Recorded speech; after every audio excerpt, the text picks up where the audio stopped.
Hey guys, thanks so much for stopping by Create Her Best Life for another video. I'm coming back to you with another review, and this time it is Bridgerton Season 2. For those of you that don't know what Bridgerton is, it is a Shondaland and Netflix period drama. It's got 16 episodes now, and it is full of lust, scandal, family. It's heartfelt, it's heartbreaking, and it's got some eye candy in it that if that's your thing, then you are in the right place. And I think that what I love most about Bridgerton is that it's a new take on period dramas. It's got this kind of like Gossip Girl feel to it, like the omniscient character who is Lady Whistledown. And in my personal opinion, I think that it pokes fun also at British media. I could be wrong. I could be totally wrong, but that's how I personally felt about it. And what is also great is that it's a ton of black people, it's a ton of people of color, and that's what makes it so special to me. That's why I enjoy it more so than I usually enjoy other period dramas. And it's because they made it so that we see other people that look like us in these period dramas, because a lot of period dramas, they act like nobody else existed aside from white people in society, and that's just not true. I just like the fact that they have included a different universe where people of color exist in status and wealth, and they just make it very likable, for lack of a better word. So let's jump right into the cast. Now, last season had a lot of different characters that we have in season 2, but some of our characters are not with us, the Duke, but we still enjoy it. We still had some nice eye candy. It was still fun to watch. I love the love story, and some of our characters that made a comeback in this season were, of course, Jonathan Bailey, who plays Anthony. He's our main character. We have Phoebe Dynevor, who plays Daphne, and Nicola Coughlan, I hope I'm pronouncing her last name correctly, but she plays Penelope, who's also Lady Whistledown. We also have Claudia Jessie, who plays Eloise Bridgerton. Of course, the great Julie Andrews, who voices Lady Whistledown. How can we not pay homage to her? We've got Luke Thompson as Benedict, another Bridgerton brother. Of course, we have Golda Rosheuvel. I really hope I'm pronouncing all of these names correctly, so if I'm not, forgive me. That's not my calling. But Golda plays Queen Charlotte in the series in both season 1 and season 2. And I'm so excited that they just announced that Queen Charlotte is having her own spin-off series. And I can't wait, because I love that it's a black queen, because we don't see that anywhere. That's why this show is so special. So we also have Ruth Mel, who plays Violet Bridgerton, who is the mom. We have Adjoa Ando, who plays Lady Danbury. We love her as well. Luke Newton as Colin. We have Polly Walker as Lady Featherington, who is another fave of mine. She's so dark and the best. I would call her an anti-villain. And we have the sisters and the staff of both the Bridgerton and Featherington family. We have Martins Imhanvi, and he plays the character Will, who is the boxer, and his wife is also returning in this season. I also thoroughly enjoy Bessie Carter, who plays Prudence. She is so good at just playing the aloof character who only follows what her mom wants her to do, and it's so much fun to watch her play as well. So all that to say, we have people that were in the previous season that are brought into the second season to tell this story, and I'm so excited to also talk about the new characters in this season who we really focus on. And the first one is Simone Ashley. I loved her as Kate, also known as Kathani. She plays the love interest of Anthony's character. And also we have Charithra Chandran, who also plays Lady Edwina Sharma. And I think that they played very well together as sisters and essentially as rivals in the end. And I'll tell you guys a little bit about this season, and then we'll get right into the meat of the story.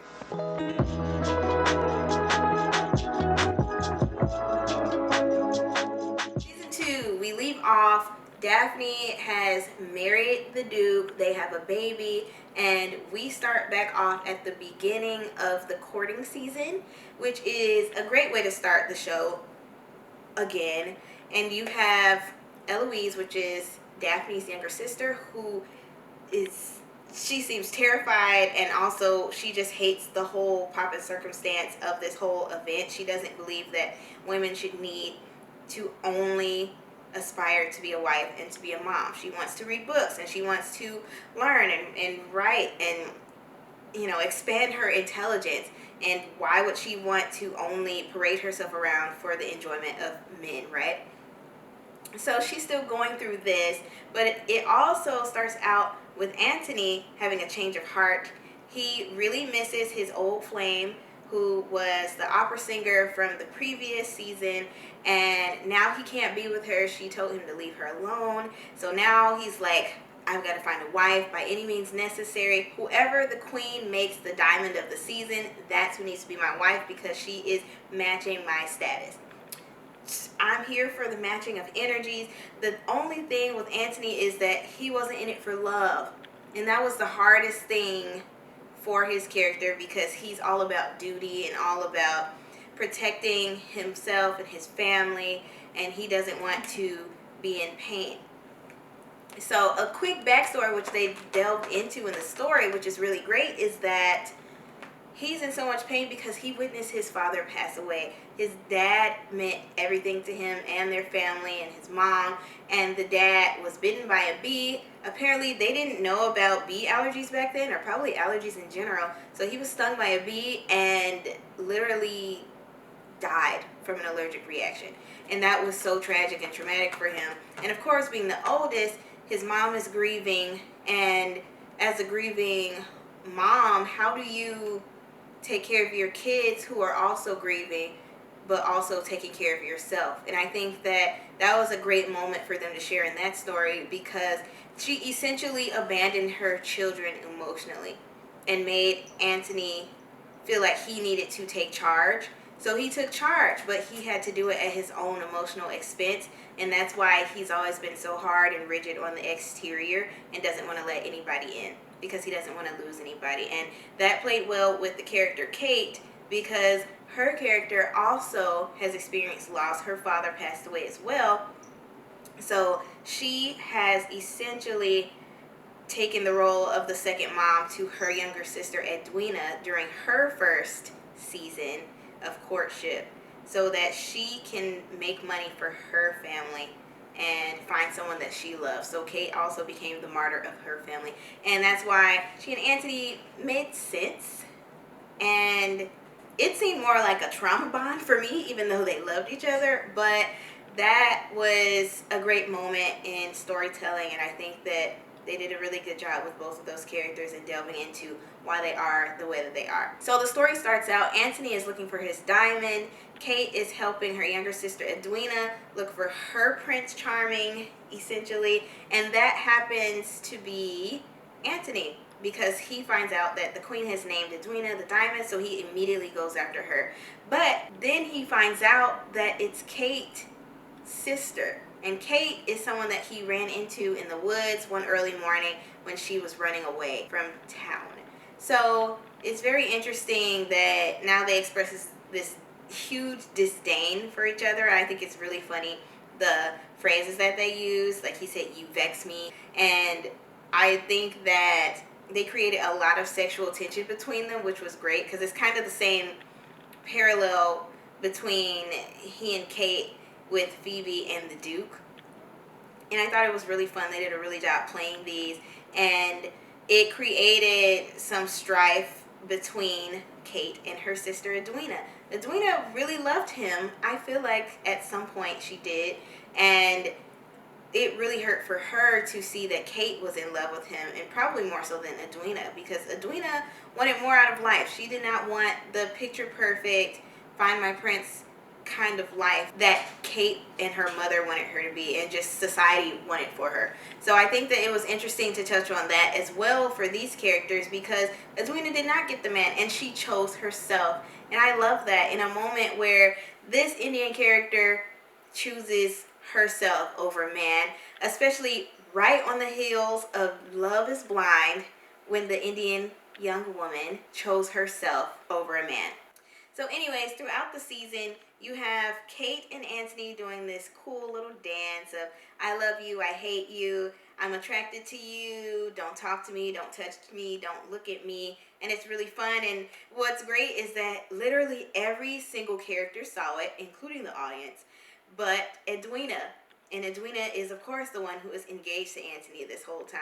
And it's really funny because she has this really funny line that she says, where was I really that blind that I did not see any of this going on behind my back? And yeah, she was really blind, but that's because her character was meant to be younger. And it is what it is.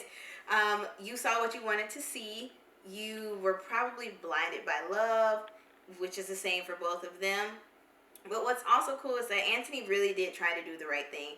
He and Kate did at sometimes try to stay away from each other and just avoid connecting at any point, because he really wanted to honor his commitments and marry Edwina, because that's what he said he was going to do, and everyone knew it. So that really sucked. And then on top of that, moving on to the Featheringtons family, we know from our previous season that their father died over a bet, and now what are they going to do for money? They're totally poor. So his distant cousin, who is now the new Lord Featherington, has come to town.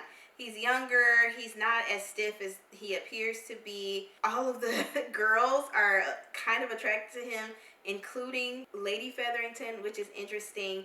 And he's kind of controlling, but the reason that he's trying to be controlling is because he has zero control. He has as little money as they do, so he's trying to run this scam, and he's not doing it properly. So Lady Featherington steps in and creates the greatest scam that they could possibly have come up with.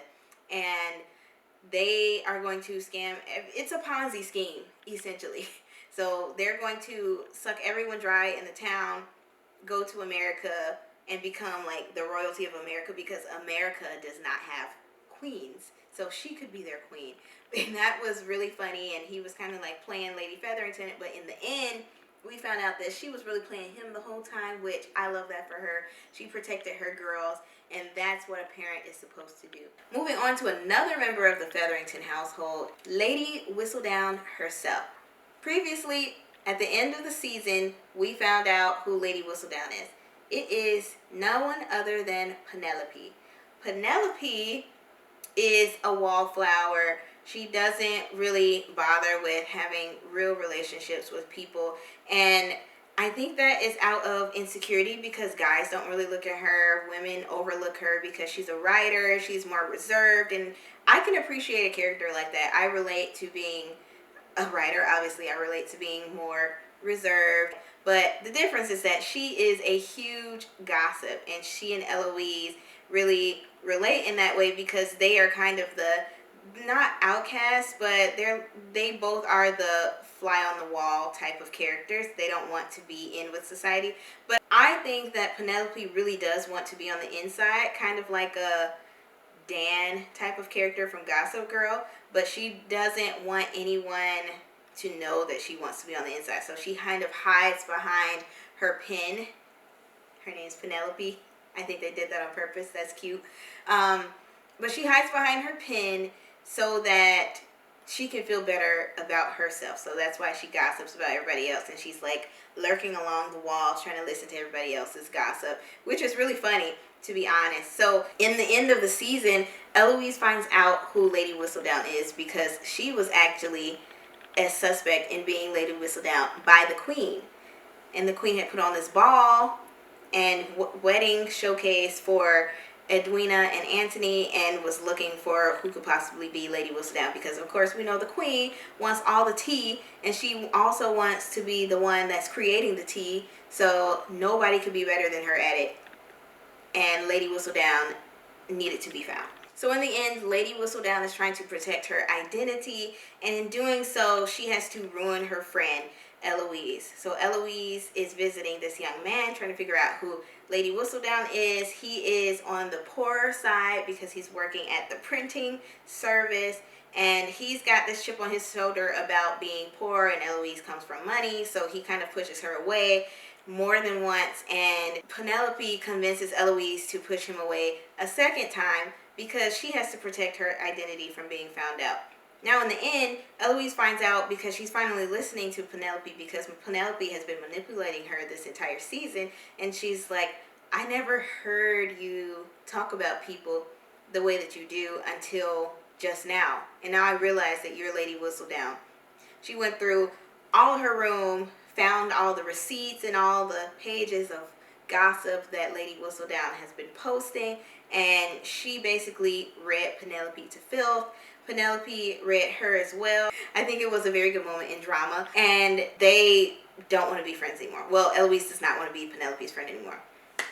Penelope did all of this to stop the queen's wrath from raining down upon Eloise, but it was more of a between a rock and a hard place situation for Penelope, and she was really hurt by that. And it just sucks because she was trying to help, but essentially she still lost her friend anyway. So now what does Penelope do? She writes again. At first she quit, but now she wants to be Lady Whistledown again, and I'm here for it because they just announced that it's going to be a 3rd and 4th season, so I can't wait to see how this whole thing unfolds. So after all of the drama between Edwina, Kate, and Anthony, in the end, like I said, Edwina chooses herself. Anthony is like, oh, I'm kind of hurt by this because I hurt both the sisters. I hurt my family's reputation, but I mean, I didn't really want to marry her anyway because I'm not in love with her, so I'm good. So anywho, after that has happened, Kate has been talking about going back to India this whole time, so she takes a horse from Lady Danbury's house and just rides away like she did in the beginning of the season, trying to run away. Anthony follows her. It's raining. Her horse tries to jump over a whole bunch of trees that have been knocked down from the storm. The horse is freaked out, knocks her off. She cuts her head, and she's in a coma for like a week or however long they said in the show. So Anthony never comes to visit her in the coma. She finally wakes up and she's like, did he ever come visit me? He never came to visit her. It was revealed that he didn't come because he couldn't bear to grieve someone that he loves again, and that sucks on both sides. It really does. And then on the other hand, Kate felt like because he didn't come visit her, he didn't actually care about her. So that's sad. But then he finally comes when she's awake, and he comes with an engagement ring. So it's like, why would you come this day now that I'm awake and you didn't come to see about me before? But anyways, she turned down the proposal. He walks away sad. So they end up going to another ball that the Featheringtons put on as a ruse to scam everybody and then leave the country for America. So they're dancing and everything, and he finally proposes to Kate, and she accepts, and it's a cute moment. And they just basically said, I don't care what anybody else thinks. We already have bad reputations. We might as well enjoy ourselves regardless, no matter what the gossipers say. And Lady Featherington also at this same party scams the new Lord Featherington, sends him back to the Americas the same way he came over here, broke. And that's how pretty much the story ended. So we have Kate and Anthony married now. Daphne has returned with the baby again. I'm still mad that like the Duke could not have just one cameo, because that's really what we were here for. Anthony is okay, but we were here for the Duke. Anyways, all that to say, it was a really cute show. I thoroughly enjoyed it. My only issue is that they make their seasons 8 episodes long. I feel like that's not enough. It's not. I feel like I need at least 10 episodes. You gives you 10 episodes. Dead to Me gives you 10 episodes. Why can't Shonda give me 10 episodes? I need more. So now we have to wait at least a year for season 3, but at least we know that we have 2 more seasons to go through to quench our thirst. So I'm thoroughly excited about that. And yeah, in comparison to season 1, I think that they're very comparable. They have the same general feel and tone, I feel like, but it had a lot more, I can't say it had a lot more grief, because the Duke's character also had to grieve the fact that his dad was evil, and he never knew his mom because his mom passed away during childbirth. But I think that they delved a little bit more into grief, and I think that the way that the actor who played Anthony brought this character to life in his grief was so well done that you really felt sorry for this character and this family. And not that the Duke didn't do it well, but I think that they kind of left it on grief and sorrow and loss more so in this season, which I can appreciate. It's more relatable because, I mean, most people watching the show can't relate to, you know, being paraded around to marry up. So I think that the pain and sorrow is what made it more of an equalizer for us to really sympathize with our characters. And I think that the comedy was great. I loved the tension between the characters. I loved the chemistry between the siblings and how they interact and care for each other. But also in the end, like, you saw a little bit of strife between Anthony and Benedict now, because they used to be like thick as thieves. But now Benedict found out that Anthony paid for him to go to art school instead of him actually getting in on his own merits. So now he's like feeling sorry for himself and angry with Anthony for that. So that'll be interesting to touch on in the next season as well. But overall, I would say that they did an excellent job with this season. Shonda never disappoints. I thoroughly enjoyed it. All the comedic moments, all of the drama, all of the acting was great. I think that they chose the correct actors for every single role. I enjoyed everyone so much. And I truly look forward to the next 2 seasons. I can't wait to figure out what's going on with Whistledown and what's the tea for the next season of courtship. So yes, I would give that an A again, just like season 1. Thoroughly enjoyed it. Highly recommend. 5 out of 5, 10 out of 10. Would I watch it again? Probably. I probably will start it again tomorrow. I probably will start it again tomorrow. So anyways, that's my review and recap of season 2 of Bridgerton. So I thoroughly enjoyed it. I hope that you guys have thoroughly enjoyed it. And I look forward to bringing to you some more reviews for TV shows and movies. I'm so glad that I could do this so quickly, because usually I be taking a long time, specifically because I watch stuff with other people. So then I gotta wait for them to finish it and our schedules to sync up. But I just went ahead and finished this one. So if you like reviews, give me a like, give me a share, give me a comment. Let me know how you're feeling. You loving it? You're not loving it so much? Let me know. I want to talk to you guys. I want to build a community here. I thoroughly love doing things like this. I love all things storytelling, TV, film. Talk to me. So I can't wait to create more of this for you guys. I hope to see you guys soon. Bye.